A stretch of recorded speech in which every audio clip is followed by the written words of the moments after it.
Good afternoon. I'm going to walk you through how to do what we're calling the shadow letters or the shadow decal assignment. If you think of a better name for it, feel free to let me know.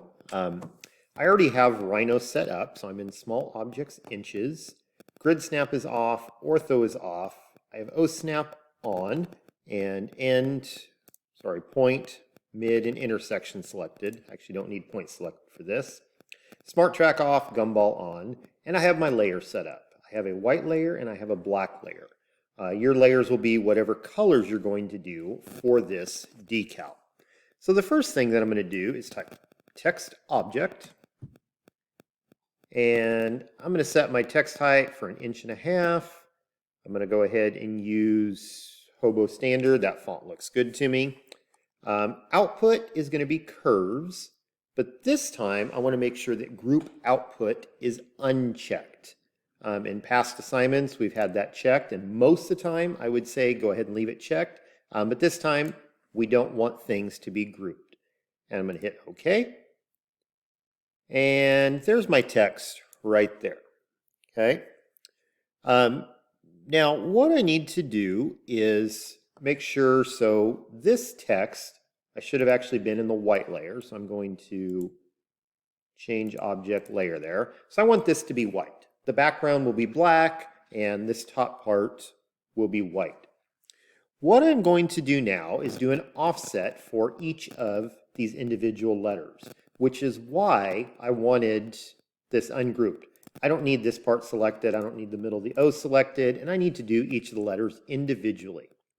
So I'm going to start with the R, click on it, type offset, enter, set my distance for 1/4 inch, so 0.25. Hit enter, and then I'm going to drag it outward. And I'm going to do the same thing for each of these other letters. And sorry, I should be in the black layer when I do this. I apologize for that. So check mark in the black layer. We'll do the same thing here for the H, offset, drag it out. I can right click, whoops, select this, right click, do the same thing again, select that, right click again, or select it, hit enter. And by doing that, it just speeds the process up. I don't have to type offset every time. Pull it out and click, and same thing again, enter to do the offset, pull it out and click. Now, since we have things on 2 separate layers, I can go ahead and turn off my white layer. And what I have now are basically what look like balloon letters from that text that I just started with. So next thing, I'm going to highlight everything. I can drag from the lower right to the upper left or hit Control A, and I'm going to type the command trim. Once I've typed trim, I'm going to go through and click on all of these curves where they overlap with each other. And that one, this one, here I'm going to have a few to do. I want to make sure that I get all those little line parts because I'm just trying to create an outline here of those letters. So I've got all those trimmed out. Hit enter.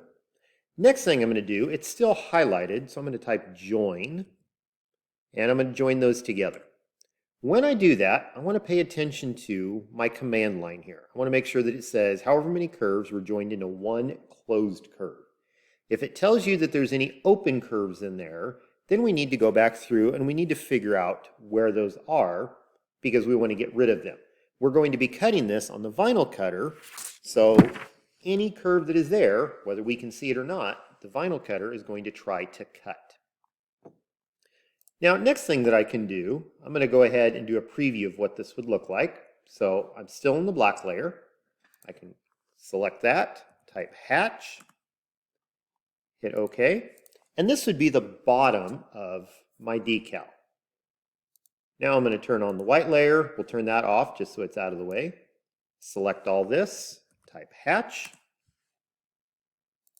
Okay, now that's all filled in. Now I should be able to turn my black layer back on, and this is what my decal would look like. I would have black, that's the whole background, and then each of the letters would come through in white. Now I need to get rid of the hatch once I'm happy with this. If I'm not happy with this and I need to go back and make some tweaks or some changes, now is the time to do that.